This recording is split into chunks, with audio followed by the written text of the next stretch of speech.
Twongeye kubasuhuza bakunzi barabohora TV. Iyi televiziyo ni televiziyo nziza kandi yanyu ivuga ku ijambo ry'Imana, ku buhamya ndetse n'inyigisho za Bibiliya. Iyo ukurikiye rero ushobora kwiyunguraho ubumenyi ku byo waruzi. Jewe ugiye kubaganiriza nitwa Betty Nyiramukiza, ndi umukristo, ndi umukozi w'Imana, nkorera umurimo w'Imana i Remera kuri ADPR muri Chapelle Anglo Francophone. Ndashaka kubaririmbira indirimbo imwe iri hano ivuga ngo iby'Imana ikora biradutangaza. Ushobora kuba ujya uyiririmba ariko utarumva amateka yayo. Ndashaka kuyababwira rero tumaze kuyiririmba. Iby'Imana ikora biradutangaza, nta n'uwabimenya uko biri, ariko icyo nzi ni uko iby'Imana ishaka ari byo nkwiriye gukora, ariko icyo nzi ni uko iby'Imana ishaka ari byo nkwiriye gukora. Mu rugendo ntabwo nabimenya byose, ariko nzi ko nzabimenya. Ni kuki turizwa n'ibyago biriho kandi ari byo mu gihe gito? Ni kuki turizwa n'ibyago biriho kandi ari byo mu gihe gito?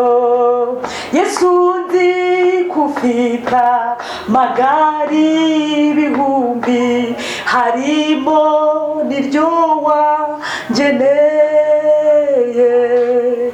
Icyo wamitiye mono kugira ngo nzagere mu ijuru amahoro. Icyo wamitiye mono kugira ngo nzagere mu ijuru amahoro.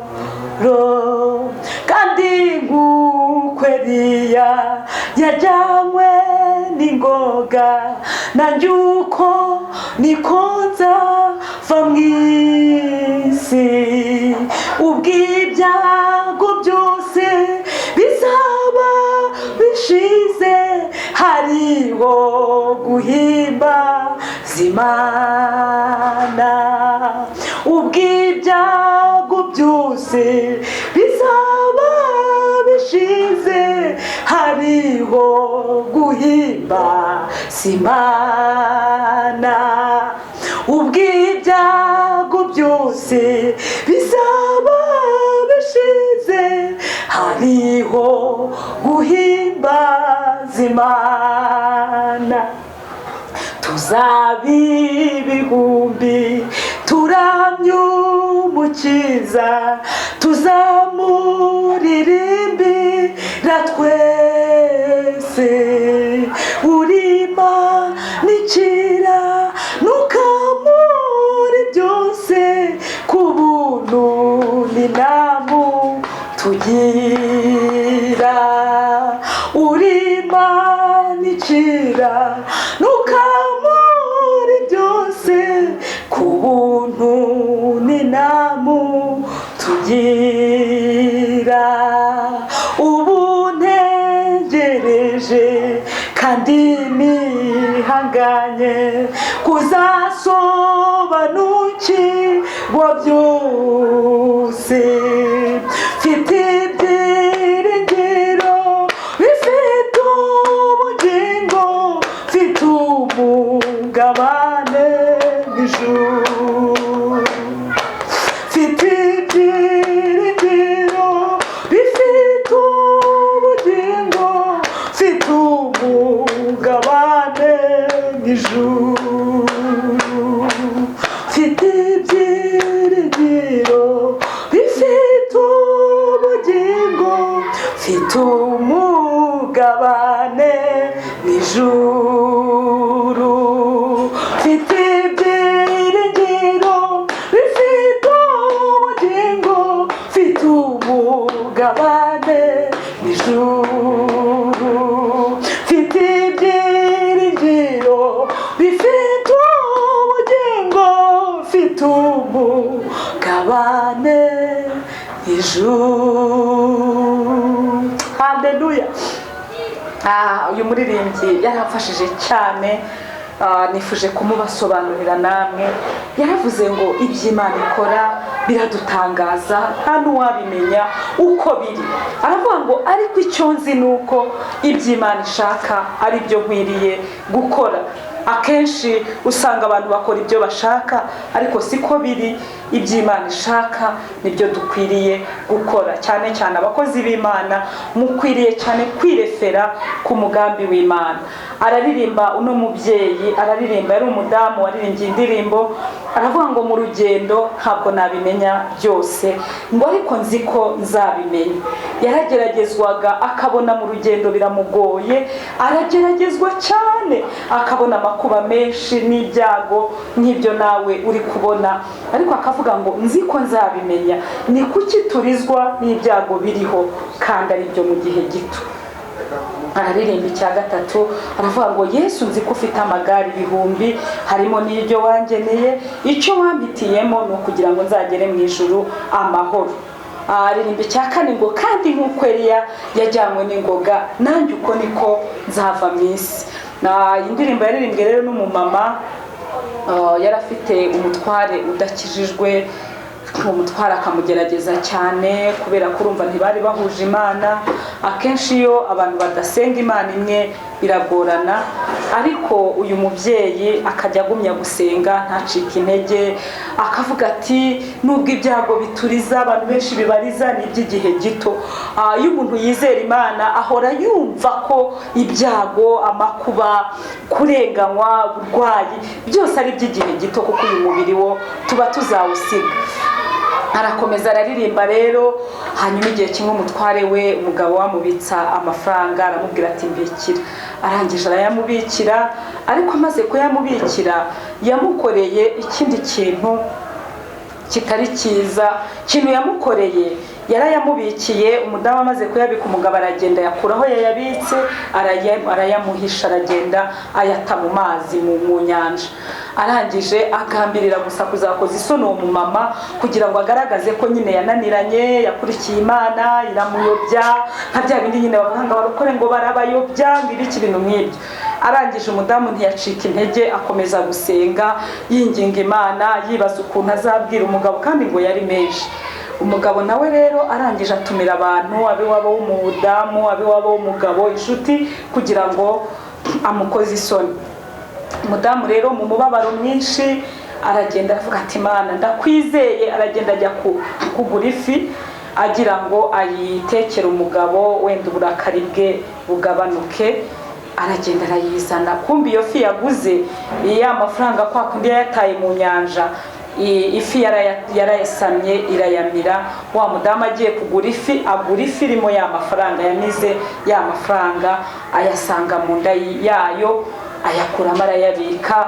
Igihe kigeze cyo kumukoza isoni rero, umugabo azi ko nta kiri bumukize, abantu bateraniye aho, hari ibintu nyiraha mbabwira, ibintu biba byibwira ko bigiye kugukoza isoni, ugiye guseba, ariko ni buri muri Kristo Yesu neza ntabwo uzaseba. Hari Imana y'imbaraga nyinshi izagutabara. Wa mudamu aragenda rero ahita aterura ya mafaranga, abantu bateraniye aho, yaramubwiye ati madame hereza bya bintu nakubikije. Arayazana arayamuhereza. Akimara kuyamuhereza, umugabo biramuyobera, yibaza ahantu yakuye, nawe bitekereze, yibaza ukuntu yejugunye noneho mu nyanja, biramuyobera. Arangije nibwo akimara kubona no mafaranga yese aririmba ngo iby'Imana ikora biradutangaza, nta n'uwabimenya. Akaranga ifi aririmba ngo iby'Imana ikora biradutangaza, nta n'uwabimenya uko biri, ariko icyo nzino ko iby'Imana ishaka ari byo nkwiriye gukora. arayiririmba. Noneho umugabo arahaguruka asobanura uko byagenze, ukuntu yataye mu mazi. Mudamu nawe avuga uko byagenze, ukuntu yagiye kugura ifi ngo atekere umutware, yayibaga akayasangamo. Abantu bose bateze amatwi bumvise ibyo bintu. Umugabo wahita apfukama yakira umwami Yesu, n'abandi bari aho n'inshuti zabo n'imiryango bose barapfukama baramwizera. Ahita aririmba iki gitero cya gatanu, aravuga ngo tuzaba ibihumbi turamya Umukiza, ngo tuzamuririmbira twese tuvuga ngo uri Imana ikiranuka muri byose, ku buntu n'inama utugira. Imana ibaha umugisha. Ntabwo najya gutinda, ibi birahagije, ariko icyo nshatse kubabwira hano nuko hari ibintu Imana igikora bikadutangaza. Wowe ubabaye, wowe ugeragezwa, wowe urwaye, wowe uri umushomeri, wowe udafite icyo kurya, wowe senga gusa, senga, sisitemu y'isi izarangira, Imana itabare abizera. Reka rero ndangize mbasabira umugisha. Ndirimba kandi akarimba ngo mutima wanjye, ni Zaburi.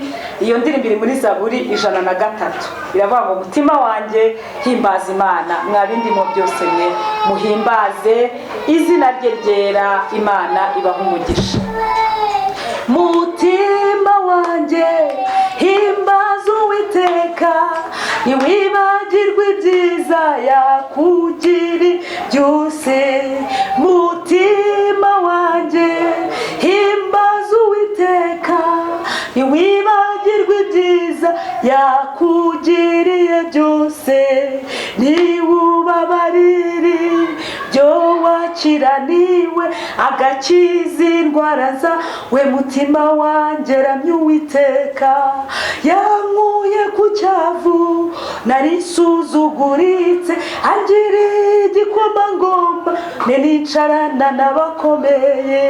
Mutima wanjye himbaza Uwiteka, ntiwibagirwe ibyiza yakugiriye byose. Mutima wanjye himbaza Uwiteka, ntiwibagirwe ibyiza yakugiriye byose. Iyi ni indirimbo Dawidi yaririmbye ahimbaza Imana, abwira umutima we ngo ntuzibagirwe, namwe ntimuzibagirwe iby'Imana yabagiriye.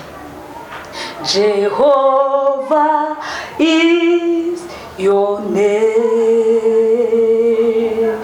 Jehovah is your name. Mighty warrior, great in battle. Jehovah is your name. Mighty warrior, great in battle. Jehovah is your name. Jehovah is your name. Jehovah is your name. Mighty warrior, great in battle. Jehovah is your name. Mighty warrior, mighty warrior, great in battle. Jehovah is your name. Showers of blessing, showers of blessings with me. Monthly long wonders are falling, but for the showers we pray. Utuvubiri mvura, iyumugisha wawe hahoze hagurujo duhumuvumbi wawe. Mwami Mana yacu, dusengeye umuntu wese uzakurikirana iyi video, yaba ari mu mahanga, yaba ari mu Rwanda, yaba ari muri Aziya, yaba ari mu Bugande, yaba ari Burundi, kugira ngo azafashwe n'ijambo ry'Imana, azafashwe n'izi ndirimbo, azafashwe no gukomera ku munsi mubi, kuko mu ijuru hari Imana. Tubisabye twizeye mu izina rya Yesu Kristo umwami wacu, amen. Arabomora TV.